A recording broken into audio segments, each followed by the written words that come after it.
오늘 우리들이 주신 하나님 말씀 함께 보겠습니다. 이사야서 6장 13절의 말씀입니다.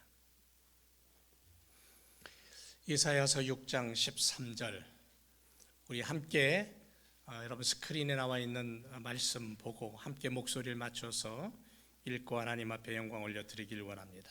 다 같이 시작. 그 중에 10분의 1이 오히려 남아있을지라도 이것도 삼키운 바 될 것이나 밤나무 상수리나무가 배임을 당하여도 그 구루터기는 남아있는 것 같이 거룩한 씨가 이 땅에 구루터기니라. 아멘. 잘 지내셨습니까? 예. 여기까지 인도하신 에베네zer 하나님을 찬양합니다.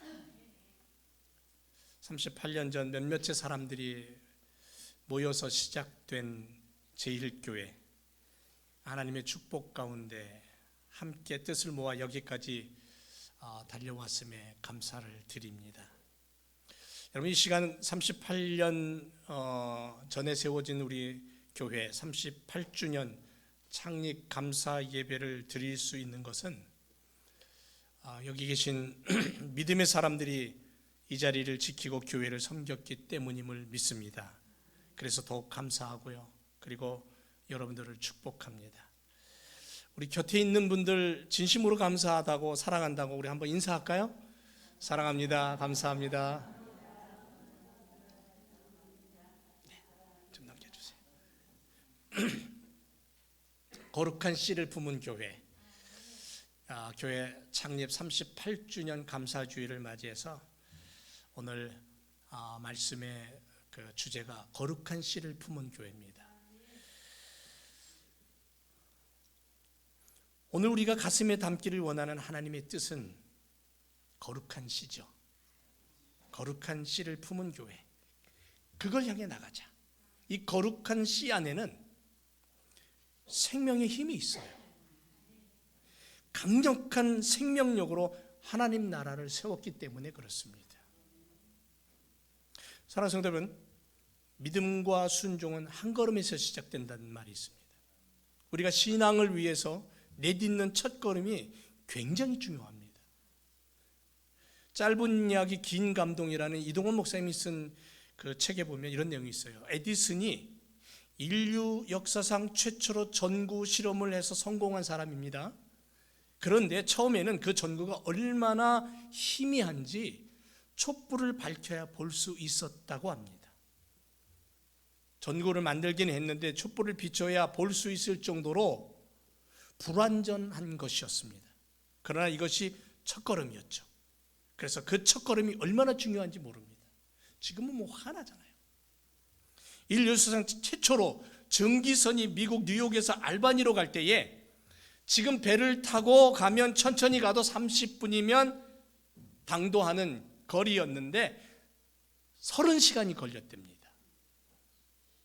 그러나 이 최초의 한 걸음, 바로 그 스팀 엔진의 고동 소리와 함께 떠났던 배의 행진이 지금 얼마나 놀라운 일을 이루었는지 우리는 기억해야 됩니다.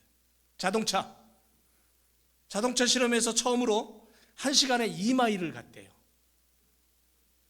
1시간에 2마일? 그러니까 마차가 가면 자동차가 먼저 가지 못했대요. 마차가 먼저 갔습니다. 그 당시 마부들이 뭐라 그랬냐면 마부들이 마차를 몰면서 자동차를 향해서 차라리 내 마차나 타라, 그렇게 조롱을 했답니다.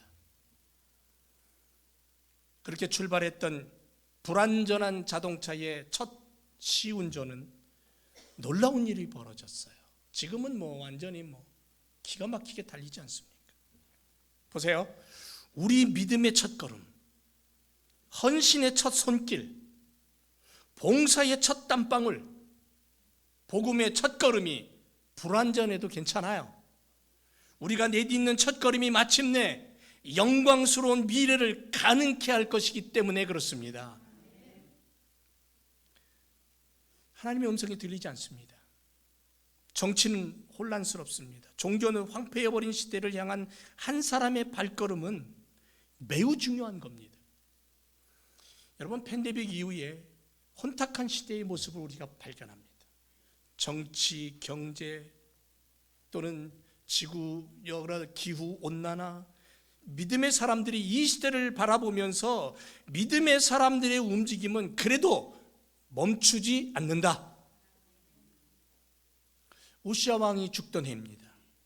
BC 739년. 우시아 왕은 790년에서 739년까지 남왕국 유다의 10번째 왕이었습니다. 우시아 왕은 정치적으로 뛰어난 왕이었어요. 그런데 그가 교만하여서 하나님의 성전에 들어가 자신이 제사장인 양 말씀의 권위를 침범해 버립니다. 하나님이 선택한 제사장만이 예배를 드리고 분향할 수 있었습니다. 그러나 우시아 왕은 그 제사를 자기가 집전합니다. 자기가 예배를 드립니다. 여러분, 예배 드린 게 잘못된 게 아니에요. 예배는 드려야 됩니다. 예배 드린 게 잘못됐다라는 얘기가 아니에요. 하나님의 지시를 무시하고 하나님의 명령을 거역합니다. 그래서 하나님은 그를 문둥병을 주셔서 그를 문둥이 되게 만듭니다. 문둥병자가 되게 만듭니다. 그런데 이사야는 문둥병자가 되어 별궁에서 죽어가는 우시아 왕의 모습을 보면서 엄청난 큰 충격을 받습니다. 아니, 이게 이럴 수 있을까라고.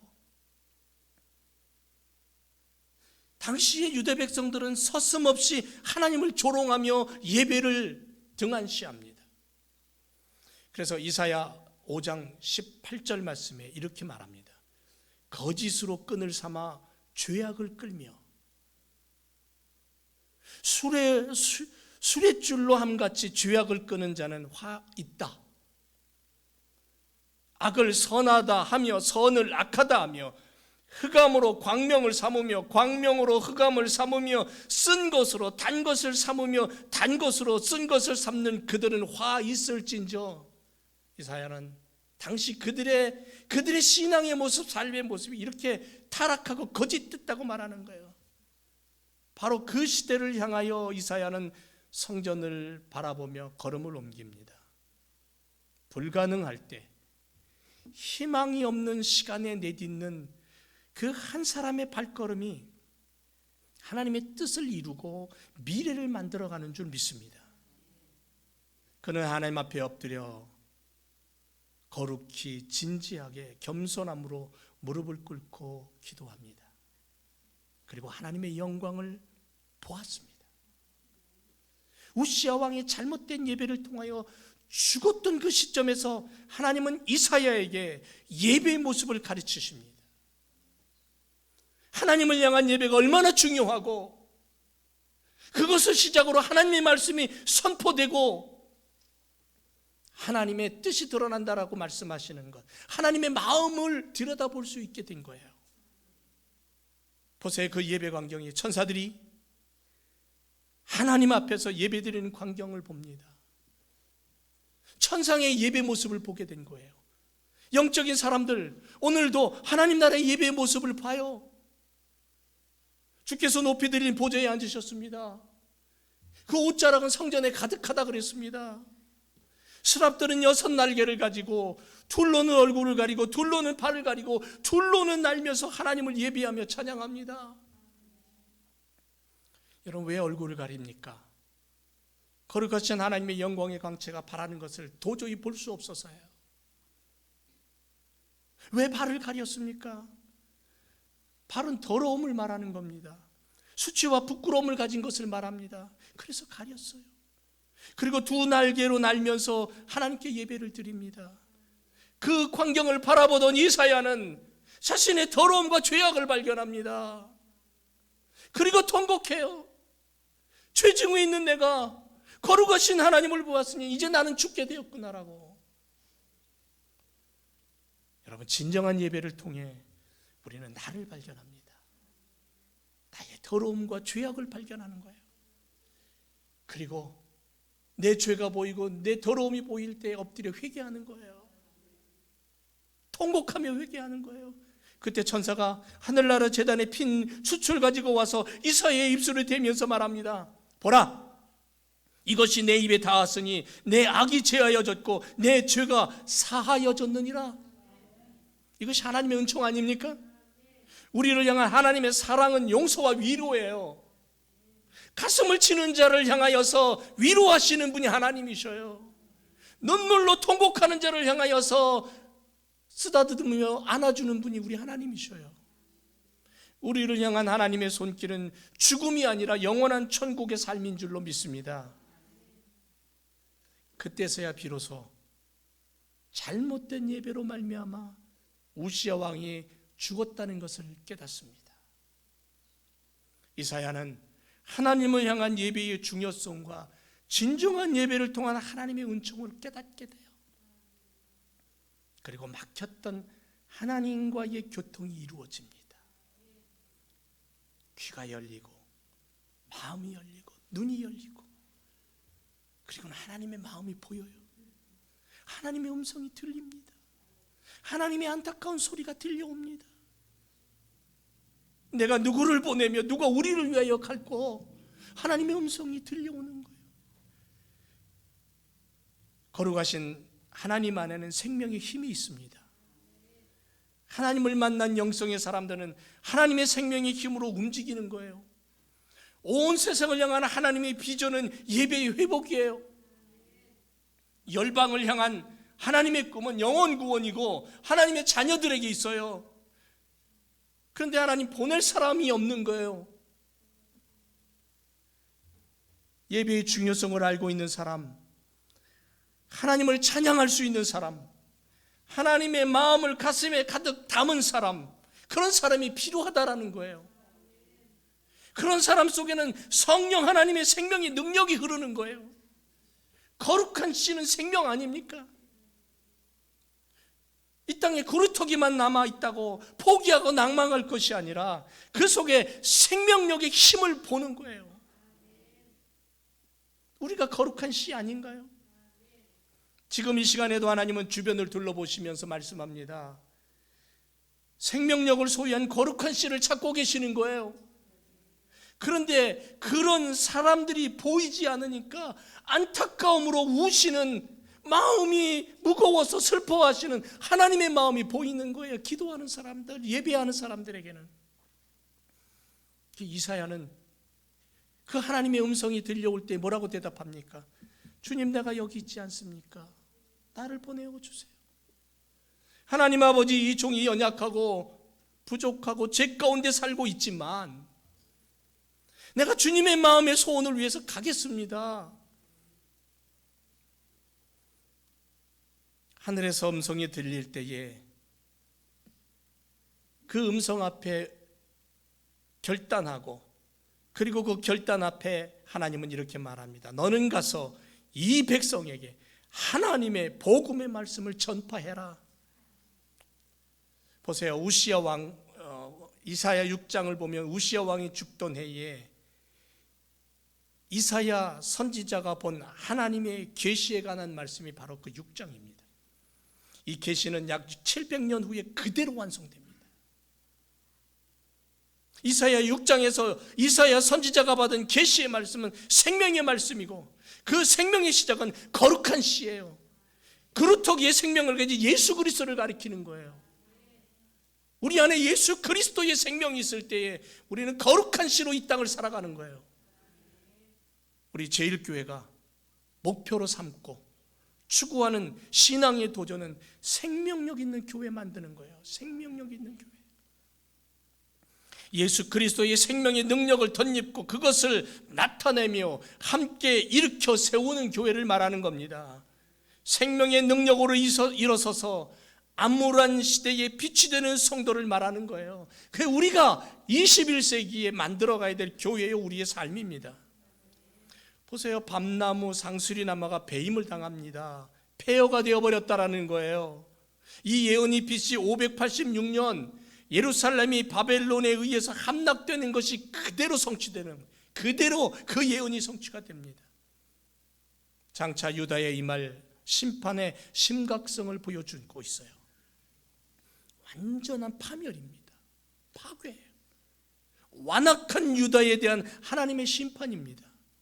하지만 그럼에도 불구하고 그루터기는 남아 있습니다. 그리고 그 그루터기에서 오미 돋고 싹이 납니다. 생명의 힘이 꿈틀거리고 살아납니다.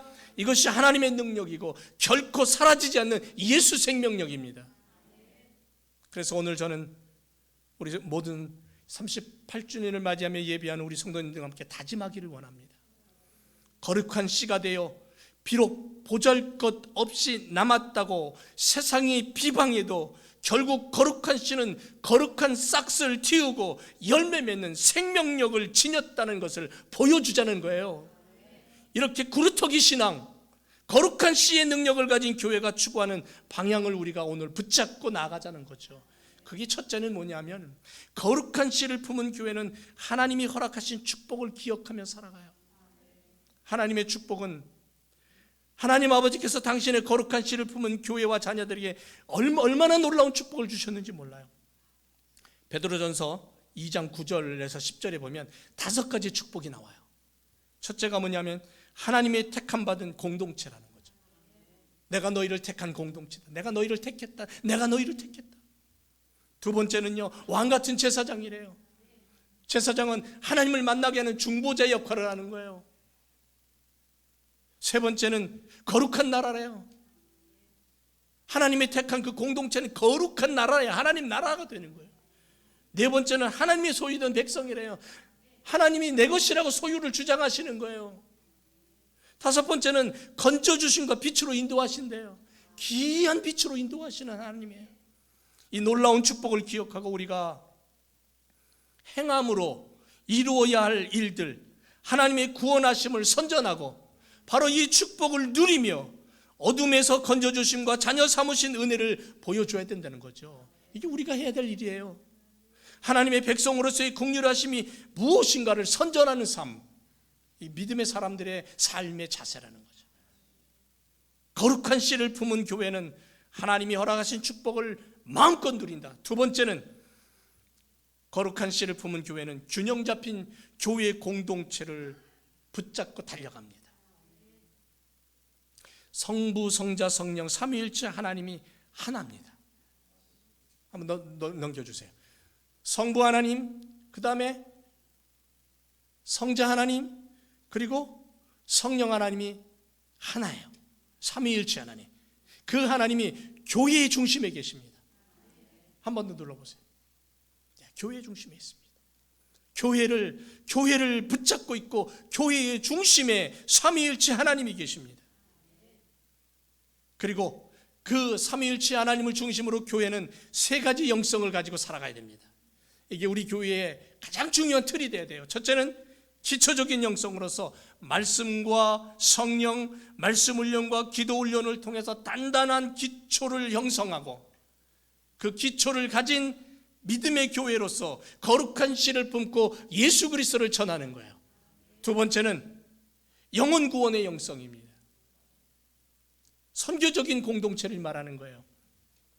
국내나 국외를 막론하고 복음의 능력이 파고들어서 생명을 낳고 또 다른 생명을 낳는 교회로 달려가자는 거죠. 여러분, 우리 교회가 파송한 과테말라 이영길 선교사 며칠 전에 카톡을 보내왔습니다. 그동안에 그 10년 사역이에요. 올해 10년 사역을 되돌아보면서 사진도 보내오고 이야기들 쭉 보내왔습니다. 오늘 시간 있으면 사진 좀 보여주면 좋겠는데 시간이 없어서 사진을 뺐어요. 얼마나 놀라운 일이 펼쳐졌는지 몰라요. 39개 교회를 건축했어요. 원주민 마을에. 그런데 교회가 건축된 그 교회마다 사람들이 모여들어요. 얼마나 놀랍고 뜨거운 예배를 드리는지 몰라요. 지금도 진행 중이에요. 교회가 건축되고 있어요. 세 곳의 어린이 학교, 청소년 장학금 지급, 목회자 사택 건축, 어려운 가정집 건축 등등. 보세요. 한 사람의, 우리 교회 안수 집사님, 한 사람의 권사님, 그분들이 품은 생명의 씨앗이 살라마 지역 원주민 마을에 심겨졌을 때에 그 생명의 능력이 지금은 엄청난 결실을 맺고 있는 거잖아요. 우리 함기욱 함소희 선교사를 파송했잖아요. 지속적으로 기도하고 후원하잖아요. 지금은 인도네시아 반동 지역에서 사역을 하고 있는데 요즘은 어떤 기도 제목이 왔냐면, 인도네시아 섬이 많으니까 섬을 돌아다니면서 새로운 사업 아이템을 찾고 있어요. 그 지역에 필요한 아이템을, 사업 아이템을 찾아서 그것을 개발해서 그들에게 먹고 살 수 있는 어떤 생활 마련을 해줄 뿐 아니라 복음을 전하는, 형편이 어려운 사람들에게 희망을 주고 복음이 전파되어 그들에게 예수 그리스도가 전파되고 교회가 세워지고, 더군다나 우리 소희 선교사의 태중에 잉태된 새 생명이 자라고 있잖아요. 얼마나 놀랍고 감사한 일인지 몰라요. 종호, 우리 종호 형제 파송했잖아요. 한국에서 지금 훈련받고 있습니다. 예수님의 영원한 생명을 전파하고 적박한 땅에 홀로 거룩한 씨로 심기기 위해서 훈련 중에 있어요. 파송되어서 그가 밟는 땅의 영혼들을 향해서 얼마나 많은 눈물을 흘리며 헌신하고 수고할지 모릅니다.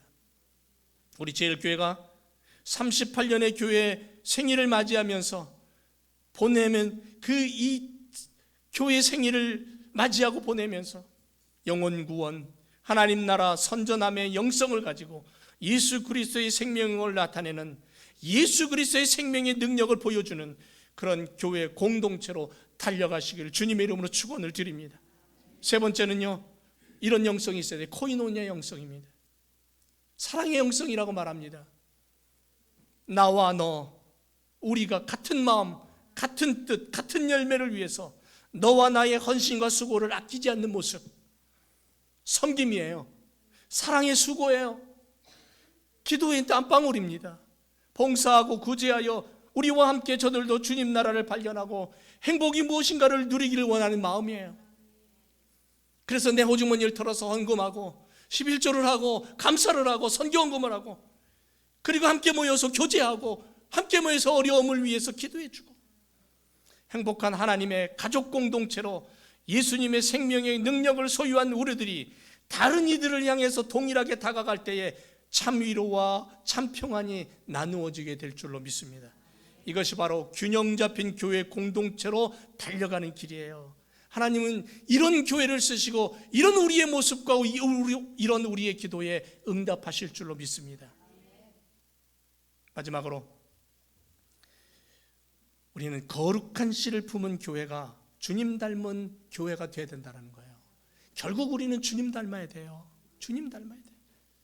여러분, 우리 조대준 집사 아들 보면 이구동성으로 뭐라 그럽니까? 이구동성으로 하는 말이 붕어빵이라 그러죠. 예? 너무 똑같아요. 물론 자식이 부모 닮는 건 당연한 겁니다. 그런데 유독이 닮은 꼴로 있길래 우리가 그렇게 얘기하잖아요. 우리는 예수 닮은 꼴로 살아야 돼요. 교회가 닮아야 될 모습은 예수님이에요. 예수님 닮는다는 것은 다른 게 아니에요. 우리의 삶의 모습을 통해 드러나야 돼요. 언젠가 말씀드렸습니다마는 저는 우리 교회가 예수님 닮은 예수 생명력의 사람들로 달려가기를 원하는데, 그 첫 번째가 뭐냐면요, 부지갱이 같은 교회와 성도들을 되자는 거죠. 부지갱이. 한 번 더 눌러주세요. 부지갱이 뭔지 아시죠? 아궁이의 불이 꺼져갈 때에, 연기만 나고 막 불이 꺼져갈 때에 불길을 터주고 그 불이 잘 붙도록 해주는 그 꼬챙이, 그게 부지갱이 아닙니까? 한 번 더 넘겨주세요. 저 꼬챙이가 처음엔 길지만 자꾸 불 속에 들어갔다 나갔다 하면서 어떻게 돼요? 끄트머리가 자꾸 불 붙고 막 저거 하니까 타고 하니까 점점 짧아져서 마지막엔 불구덩이 속에 집어 던져버리잖아요. 그러니까 교회 안에 부지갱이 같은 성도가 많아야 된다는 거죠. 두 번째는요, 마중물 같은 성도들이 있어야 돼요. 마중물 같은 교회가 돼야 돼요. 마중물이 뭡니까? 물을 마중 나가는 물이에요. 지금은 뭐 없지만 옛날에는 저 펌프 가지고 물 한 바가지 부어갖고 막 펌프질하면 저 밑에 땅 속에 있는 물이 쏟아 올라가지고 물이 막 컬컬 나오잖아요. 한 바가지의 그 물이 결국은 많은 물을 끄집어내잖아요. 그것처럼 교회 안에 거룩한 씨를 품은 교회는 주님 닮은 모습을 가져야 되는데, 주님 닮을 모습이 뭐냐면 마중물 같은 모습이에요. 그래서 신뢰의 마중물이 필요하고요, 사랑의 마중물이 되어야 되고요, 용서의 마중물, 섬김의 마중물로 내가 살아갈 때 우리 교회가 예수 생명력을 보여주는 교회가 되는 거예요. 마지막으로 그루터기예요. 그루터기 신앙을 가져야 된다는 거죠. 그루터기 신앙. 넘겨주세요. 밑둥 다 잘려나가서 밑둥만 남았어요. 이게 그루터기라 그러잖아요. 그래서 죽었다고 얘기해요. 아무것도 할 수 없다고 생각돼요. 하지만 예수님의 생명력은 그곳에서 시작되는 거죠. 세상에 포기하고 세상에 실패라고 외면하는 십자가, 세상 사람들은 십자가를 거짓이라고 말하고 실패라고 얘기하지만, 그러나 그 십자가는 생명이고 그 십자가는 능력이고 그 십자가는 부활이에요. 무덤 문을 열고 부활하신 주님 아니십니까? 새 생명을 우리에게 주셨잖아요. 그래서 오늘도 우리가 그루터기 신앙을 가지고 살아갈 때 우리 안에 예수 생명으로 꿈틀거리고 능력이 나타나게 될 줄로 믿습니다. 결론 냈습니다. 사랑하는 성도 여러분, 거룩한 씨를 품은 교회로 당당히 서서 하나님 나라를 위해 쓰임받는 교회, 하나님 나라를 위해서 쓰임받는 성도들 되시기를 주님의 이름으로 축원을 드립니다. 하나님께서 디자인하신 명품 교회인 제1교회를 바로 세우고 성장시키는 우리 모두가 되기를 주님의 이름으로 간절히 축원을 드립니다. 기도하겠습니다.